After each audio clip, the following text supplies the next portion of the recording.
नमस्कार, news India देख रहे हैं आप। आपके साथ मैं हूं चारुल शर्मा। सुबह के 8 बज चुके हैं और हम आपके लिए लेकर आए हैं 8 बजे की 8 बड़ी खबरें। सबसे पहले आपको बताते हैं वो 8 खबरें जिनके बारे में हम विस्तार से इस बुलेटिन में बात करने वाले हैं। सबसे पहली बात होगी एलएसी पर हुए भारतीय और चीनी सैनिकों की झड़प के बीच की, जिसे आज विपक्ष संसद में उठा सकता है। दूसरी खबर श्री अरबिंदो की 150वीं जयंती से जुड़ी हुई है, जिसमें पीएम मोदी वीडियो कॉन्फ्रेंसिंग के जरिए हिस्सा लेंगे। तीसरी खबर धर्म नगरी मथुरा से जुड़ी है, जहां आज सीएम योगी मथुरा दौरे पर रहेंगे और निकाय चुनाव संबंधी सभा करेंगे। चौथी खबर राजस्थान के सवाई माधोपुर से है, जहां सीएम गहलोत आज भारत जोड़ो यात्रा में शामिल होंगे। पांचवी खबर बिहार से है, जहां विधानसभा के शीतकालीन सत्र की शुरुआत आज से ही हो रही है। छठी खबर ज्ञानवापी मामले से जुड़ी है, जिस पर आज इलाहाबाद हाईकोर्ट में सुनवाई होगी। सिंगल बेंच ये सुनवाई करने वाली है। सातवीं खबर में हम बात करेंगे आम आदमी पार्टी की, जहां पार्टी लोकसभा चुनाव को लेकर एक बड़ा ऐलान कर सकती है।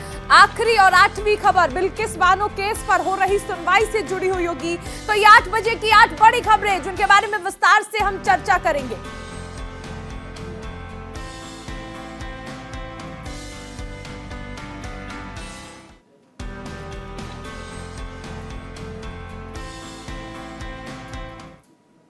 सबसे पहले बात करते हैं सबसे बड़ी खबर की। भारत चीन के सैनिकों के बीच हुई झड़प का मुद्दा। एक बड़ी खबर इससे जुड़ी हुई आ रही है, क्योंकि संसद के शीतकालीन सत्र में यह मुद्दा उठाया जा सकता है। विपक्ष ने सरकार को संसद में घेरने की तैयारियां पूरी कर ली हैं। सैनिकों के बीच फिर से झड़प होने के मामले को जाहिर ना होने को लेकर कांग्रेस ने केंद्र सरकार पर अपनी छवि को बचाने का आरोप लगाया है। भारत और चीन के सैनिकों के बीच अरुणाचल प्रदेश के तवांग इलाके में झड़प का मामला सामने आया। बताया जा रहा है कि 9 दिसंबर को भारतीय और चीनी सैनिकों के बीच झड़प हुई। इस झड़प में दोनों पक्षों के जवान मामूली रूप से घायल हुए हैं। बताया यह भी जा रहा है कि तवांग के याक्से एरिया में चीनी सैनिक भारतीय सेना की चौकी को हटाना चाहते थे, लेकिन भारतीय सेना ने करारा जवाब देते हुए उन्हें खदेड़ दिया। चीन और भारत के सैनिकों के बीच हुई इस हालिया झड़प को मुद्दा बनाकर विपक्ष ने केंद्र सरकार के खिलाफ मोर्चा खोल दिया है। कांग्रेस और एआईएमआईएम के प्रमुख असदुद्दीन ओवैसी ने इस मामले में न केवल तीखा हमला बोला, बल्कि सरकार को घेरा और यह भी मुद्दा उठाया कि 9 तारीख की झड़प के बारे में आखिर इतनी देर से जानकारी क्यों मिल रही है। एलएसी पर जो झड़प हुई है, अब इसका मुद्दा संसद में उठाने की तैयारियां कर रहा है विपक्ष। गलवान घाटी के बाद अब चीन ने एक बार फिर से भारतीय सैनिकों के साथ झड़प की है। दोनों पक्ष के जो सैनिक हैं वो घायल हुए हैं, लेकिन अब इस मुद्दे पर राजनीति भी हो रही है, बयानबाजी का दौर है। हालांकि कांग्रेस का ये कहना है कि इस पर राजनीति नहीं की जाएगी, मुद्दा लेकिन जरूर उठाया जाएगा, क्योंकि राष्ट्र सुरक्षा से खिलवाड़ आखिर क्यों किया गया और आखिर 9 तारीख की घटना को इतने दिनों तक क्यों छुपाया गया। पीएम मोदी आज वीडियो कॉन्फ्रेंसिंग के माध्यम से श्री अरबिंदो की 150वीं जयंती के मौके पर आयोजित होने वाले कार्यक्रम में शाम 5 बजे वीडियो कॉन्फ्रेंसिंग के जरिए हिस्सा लेंगे। आज श्री अरबिंदो की 150वीं जयंती है। प्रधानमंत्री नरेंद्र मोदी इस कार्यक्रम में वीडियो कॉन्फ्रेंसिंग के जरिए हिस्सा लेंगे। पीएमओ की ओर से जारी एक बयान के मुताबिक आजादी के अमृत महोत्सव के तहत पुडुचेरी के कंबन कलाई संगम में यह कार्यक्रम आयोजित किया जा रहा है और इस कार्यक्रम में पीएम मोदी श्री अरबिंदो के सम्मान में एक विशेष सिक्का और डाक टिकट जारी करेंगे। 15 अगस्त 1972 को पैदा हुए श्री अरबिंदो एक दूरदर्शी व्यक्ति थे, जिन्होंने भारत के स्वतंत्रता संग्राम में महत्वपूर्ण योगदान दिया। पीएम मोदी इस मौके पर एक सभा को भी संबोधित करेंगे, जिसमें देश भर से श्री अरबिंदो के अनुयायी शामिल होंगे।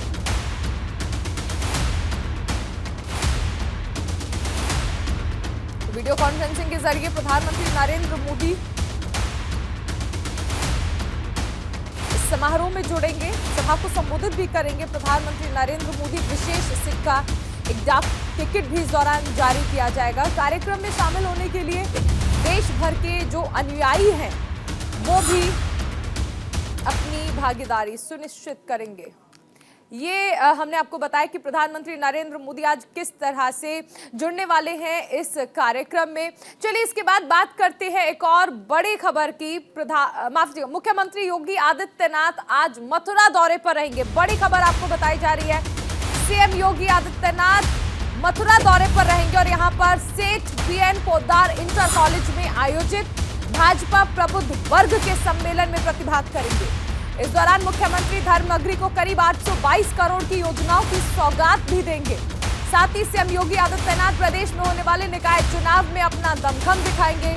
निकाय चुनाव के मद्देनजर बीजेपी के प्रदेश संगठन ने जो प्रचार का कार्यक्रम तैयार किया है, उसके मुताबिक मुख्यमंत्री योगी आदित्यनाथ 13 दिसंबर के बाद सभी नगर निगम के अलावा बड़े निकाय वाले शहरों में मंथन करेंगे।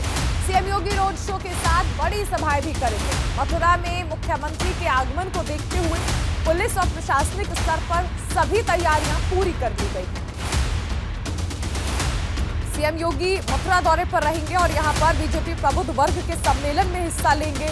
निकाय चुनाव को लेकर भी देखिए यहां पर कई सारे मंथन होने हैं धर्मनगरी को, लेकिन इस दौरान 822 करोड़ की सौगात भी मुख्यमंत्री की ओर से दी जाएगी। मथुरा दौरे की सभी तैयारियां पूरी कर ली गई हैं।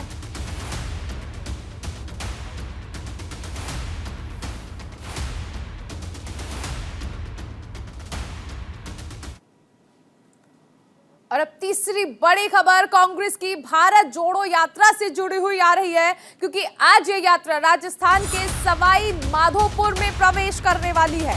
बड़ी खबर, कांग्रेस की भारत जोड़ो यात्रा आज राजस्थान के सवाई माधोपुर में प्रवेश करने वाली है। सीएम अशोक गहलोत सवाई माधोपुर से आज इस यात्रा से जुड़ेंगे और राहुल गांधी के साथ कदम से कदम मिलाकर चलेंगे। इससे पहले सोमवार का दिन आधी आबादी के नाम रहा। महिला शक्ति का प्रदर्शन करने के लिए राहुल गांधी के साथ सिर्फ महिलाएं ही कदमताल करती नजर आईं। तेजाजी महाराज मंदिर से पीपलवाड़ा तक पदयात्रा में कांग्रेस महासचिव प्रियंका गांधी, महिला कांग्रेस अध्यक्ष नेटा डिसूजा समेत हजारों महिलाएं शामिल हुई। इस दौरान प्रसिद्ध कालबेलिया नृत्यांगना पद्मश्री गुलाबो सपेरा ने खास प्रस्तुति की। इस दौरान राहुल गांधी ने भारत ज्ञान विज्ञान समिति के प्रतिनिधियों के साथ मुलाकात की। इन लोगों ने राहुल गांधी को केंद्र सरकार की नई शिक्षा नीति की खामियां बताई। राहुल गांधी ने कोटा के किन्नर समाज के लोगों से भी बातचीत की। भारत जोड़ो यात्रा आज सवाई माधोपुर में है, जहां पर मुख्यमंत्री अशोक गहलोत कदम ताल करेंगे, कदम से कदम मिलाकर चलेंगे राहुल गांधी के साथ। लेकिन कल का दिन देखिए पूरी तरह से आधी आबादी के नाम रहा, यानी महिलाओं के नाम रहा, जिसमें महिलाओं का शक्ति प्रदर्शन देखने को मिला। एक और बड़ी खबर आपको बता दें, आज से बिहार विधानसभा का शीतकालीन सत्र शुरू हो रहा है। बड़ी खबर आपको बता रहे हैं कि 5 दिन ये सत्र चलने वाला है। 5 दिनों की इस सत्र में कई महत्वपूर्ण विधेयक और राजकीय कार्य किए जाएंगे। 17वीं विधानसभा का ये 7वां सत्र है। सत्र के पहले दिन शपथ ग्रहण होगा और हाल ही के दिनों में 3 विधानसभा क्षेत्रों से नए विधायकों का उपचुनाव में निर्वाचन हुआ है। मोकामा, गोपालगंज और कुढ़नी के नए विधायकों को सत्र के पहले दिन शपथ दिलाई जाएगी। इसके बाद राज्यपाल अध्यादेश की प्रमाणित कॉपियों को सदन पटल पर रखेंगे। इसके साथ ही पहले वित्तीय वर्ष 2022-23 के वित्तीय अनुपूरक बजट संबंधी लेखा जोखा सदन में पेश किया जाएगा। पिछले सत्र से लेकर अब तक विधानसभा विधान परिषद के ताल्लुक रखने वाले पूर्व सदस्य के निधन पर शोक संदेश भी पढ़ा जाएगा।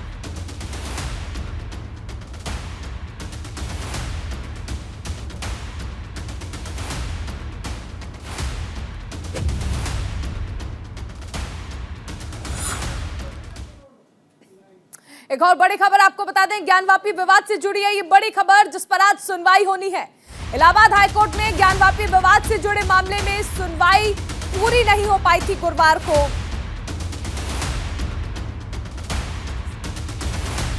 आज करीब दोपहर 3:30 बजे मामले में फिर से सुनवाई होनी है।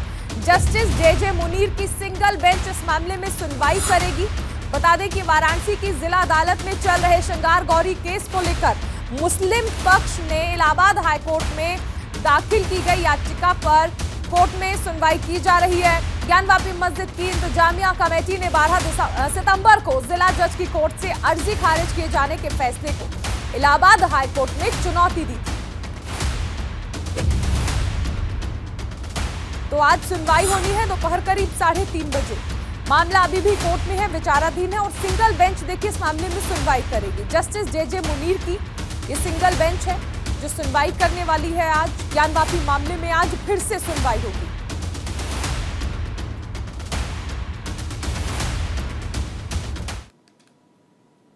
एक बड़ी खबर आपको बता दें, आम आदमी पार्टी से जुड़ी हुई आ रही है। आम आदमी पार्टी 2024 लोकसभा चुनाव के मद्देनजर एक बड़ा ऐलान कर सकती है। गुजरात में 5 सीट जीतने के बाद आम आदमी पार्टी नेशनल पार्टी हो चली है, तो वहीं दिल्ली में 15 साल से जमी बीजेपी की जड़ें उखाड़ कर फेंक दी हैं, जिसके बाद से पार्टी के कार्यकर्ताओं में जोश भरा हुआ है। माना जा रहा है कि आप अब लोकसभा चुनाव 2024 पर बड़ी तैयारियों के साथ फोकस करने की प्लानिंग कर रही है। माना यह भी जा रहा है कि कार्यकर्ताओं के इस जोश को देखते हुए आम आदमी पार्टी लोकसभा चुनाव के मद्देनजर बड़ा ऐलान कर सकती है। दिल्ली के सीएम अरविंद केजरीवाल और आप संयोजक अरविंद केजरीवाल एक बड़ा ऐलान कर सकते हैं।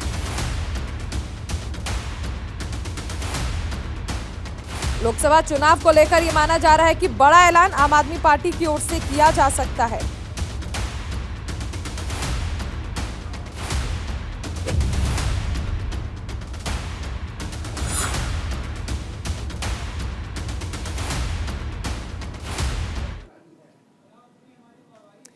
एक और बड़ी खबर आपको बता दें, सुप्रीम कोर्ट बिल्किस बानो के मामले में अहम सुनवाई आज करने वाला है। बिल्किस की तरफ से कोर्ट में एक याचिका दायर की गई है। जस्टिस अजय रस्तोगी की बेंच चैंबर में उस याचिका पर सुनवाई करने जा रही है। बिल्किस बानो ने सुप्रीम कोर्ट के उस फैसले पर पुनर्विचार याचिका दाखिल की है जिसमें एक दोषी की याचिका पर फैसला किया गया था। दोषियों की रिहाई पर गुजरात सरकार 1992 की नीति से विचार करे। दरअसल मई 2022 में जस्टिस अजय रस्तोगी ने एक दोषी की याचिका पर आदेश दिया था कि गुजरात सरकार 1992 की रिहाई की नीति के तहत बिल्किस बानो के मामले में दोषियों की रिहाई पर विचार कर सकती है। हालांकि बिल्किस बानो ने अपनी याचिका में कहा कि इस मामले का पूरा ट्रायल महाराष्ट्र में चला और वहां की रिहाई नीति के तहत ऐसे घृणित अपराधों में 28 सालों से पहले रिहाई नहीं हो सकती है।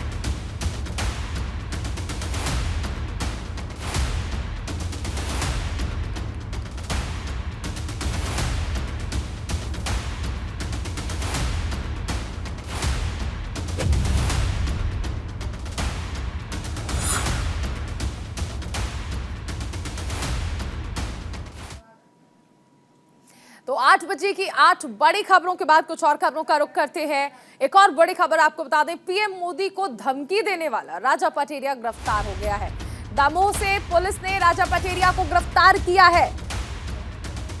आज सुबह हुई पूर्व मंत्री राजा पटेरिया की गिरफ्तारी। पटेरिया ने पीएम पर आपत्तिजनक टिप्पणी की थी। पटेरिया ने पीएम की हत्या की बात भी कही थी। बड़ी खबर आपको बताई जा रही है, प्रधानमंत्री नरेंद्र मोदी को धमकी देने वाला पूर्व मंत्री राजा पटेरिया गिरफ्तार हो गया है। एक्सक्लूसिव तस्वीरें आपको अपना चैनल न्यूज इंडिया आपको दिखा रहा है। आज सुबह ही देखिए ये पूर्व मंत्री राजा पटेरिया की गिरफ्तारी हुई है। प्रधानमंत्री नरेंद्र मोदी पर ना सिर्फ आपत्तिजनक टिप्पणी की थी बल्कि उनकी हत्या कर देने की बात भी कही थी।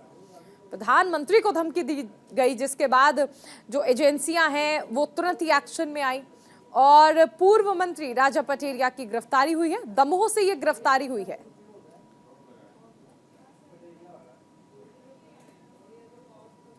एक्सक्लूसिव तस्वीरें इस गिरफ्तारी की आपको दिखाई जा रही हैं। आपका अपना चैनल न्यूज इंडिया आपको दिखा रहा है।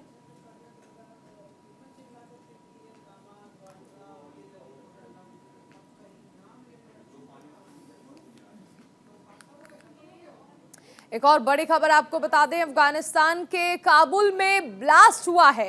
चीनी होटल पर यह हमला हुआ और हमले में 2 विदेशी नागरिक घायल हुए हैं।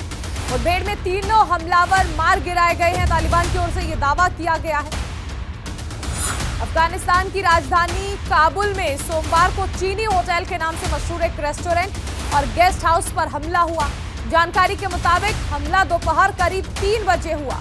देर शाम तालिबान ने एक बयान में कहा कि कुल 3 हमलावरों ने होटल को निशाना बनाया। हालांकि तीनों को मुठभेड़ में मार गिराया गया। घटना में 2 विदेशी नागरिकों के घायल होने की जानकारी भी मिली है। मीडिया रिपोर्ट्स में यह दावा किया गया है कि हमले के वक्त होटल में कई चीनी नागरिक मौजूद थे। हमले में कुछ फुटेज भी सामने आए हैं जिनमें होटल के एक हिस्से में आग लगी हुई नजर आ रही है। यह हमला ऐसे वक्त पर हुआ है जब शुक्रवार को ही चीन के एम्बेसडर ने काबुल में अपनी एम्बेसी की सिक्योरिटी को लेकर तालिबान के ऑफिसर से बातचीत की थी। 2 हफ्ते पहले इसी इलाके में मौजूद पाकिस्तान की एम्बेसी पर फायरिंग की गई थी। इनमें एक पाकिस्तानी डिप्लोमेट भी घायल हुआ था।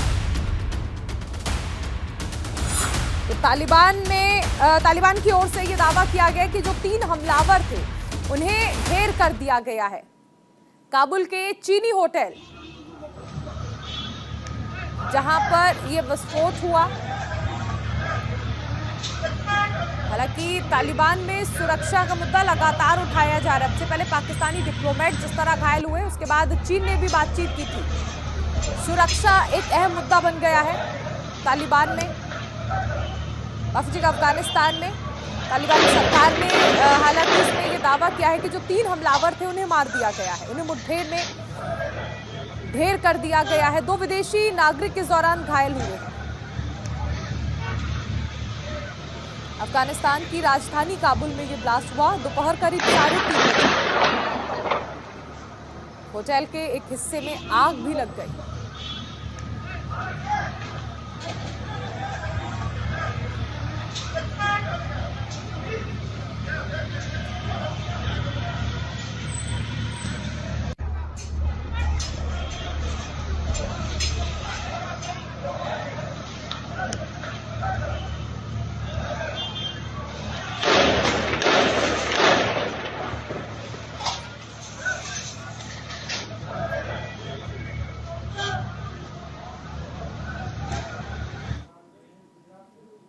उधर यूपी के प्रतापगढ़ में कांग्रेस नेता अजय राय ने बीजेपी सरकार की नीतियों को लेकर योगी सरकार पर जमकर हमला बोला। कहा कि योगी सरकार टैक्स के नाम पर गरीबों को परेशान कर रही है और जिस तरह अंग्रेज गरीबों से जबरन वसूली करते थे, वैसे ही केंद्र सरकार गरीबों से जबरन टैक्स वसूली कर रही है। इस दौरान अजय राय ने जीएसटी को गब्बर सिंह टैक्स बताया। भारत जोड़ो यात्रा का जिक्र करते हुए कहा कि इसका मकसद बीजेपी की दमनकारी नीतियों से गरीबों को छुटकारा दिलाना था। उस तरीके से व्यापारियों का उत्पीड़न किया जाए, परेशान किया जाए।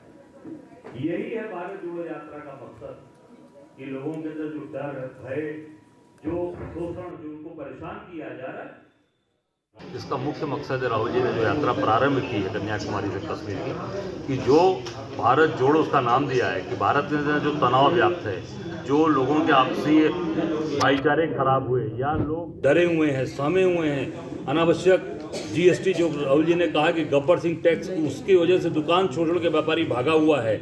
हाउस टैक्स 400 गुना बढ़ा दिया है उत्तर प्रदेश की सरकार ने, वाटर टैक्स 400 गुना बढ़ा दिया। ये सारी चीज़ों को आम जनता के विषय बताया जाए, पदयात्रा के माध्यम से, पंपलेट के माध्यम से उनको जागृत किया जाए और लोगों के अंदर जो डर भय है वो दूर किया जाए कि नहीं, हम सब लोग आपके साथ खड़े हैं, पूरी कांग्रेस पार्टी आपके साथ खड़ी है। मुख्य मकसद हमारा ये है। जयपुर में बीते दिनों एक प्रॉपर्टी डीलर को व्हाट्सएप कॉल पर धमकी देने और 5 करोड़ रुपए की फिरौती मांगने के मामले में पुलिस ने केस दर्ज कर लिया है। दरअसल प्रॉपर्टी डीलर को बदमाश रोहित गोदारा ने 10 दिसंबर को करीब 6:30 बजे धमकी दी, जिसके बाद पीड़ित प्रॉपर्टी डीलर ने पुलिस से इस मामले में शिकायत की। वहीं शिकायत मिलने के बाद पुलिस ने केस दर्ज कर मामले की जाँच शुरू कर दी है। व्हाट्सएप नंबर को भी जाँच के लिए साइबर सेल भेज दिया गया है।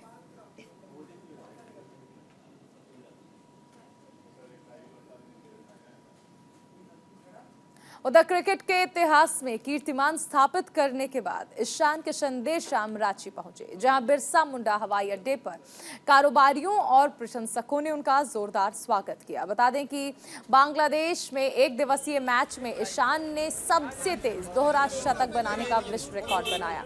ईशान ने बांग्लादेश के खिलाफ 131 गेंद पर 24 चौके और 10 छक्के की मदद से 210 रन बनाकर इतिहास बनाया है। बता दें कि इससे पहले क्रिस गेल ने 138 गेंद पर दोहरा शतक जड़ा था। ईशान किशन की इस उपलब्धि पर देश और दुनिया में क्रिकेट प्रेमियों ने उन्हें बधाइयां दी।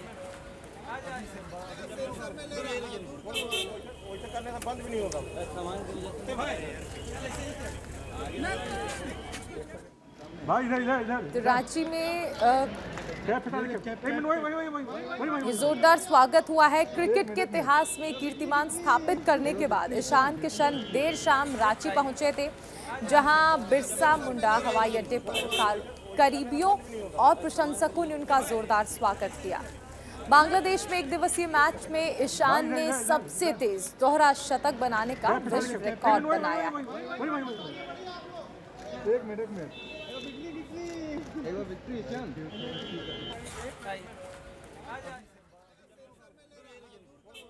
ऐसे इधर लोकल जो प्लेयर्स भी हों और बाकी जो प्लेयर्स हो ऐसा ही परफॉर्म करते रहे, यही चाहता हूँ। That's it sir, thank you. 27 को भी खेलेंगे क्योंकि आपसे काफी उम्मीद है, पिछले बार आपने भी 27 को रांची में, हाँ जरूर, अगर मौका मिला टीम में रहा तो जरूर खेलूंगा। जी चलिए। और इस बुलेटिन में फिलहाल इतना ही। आप बने रहिए न्यूज़ इंडिया के साथ।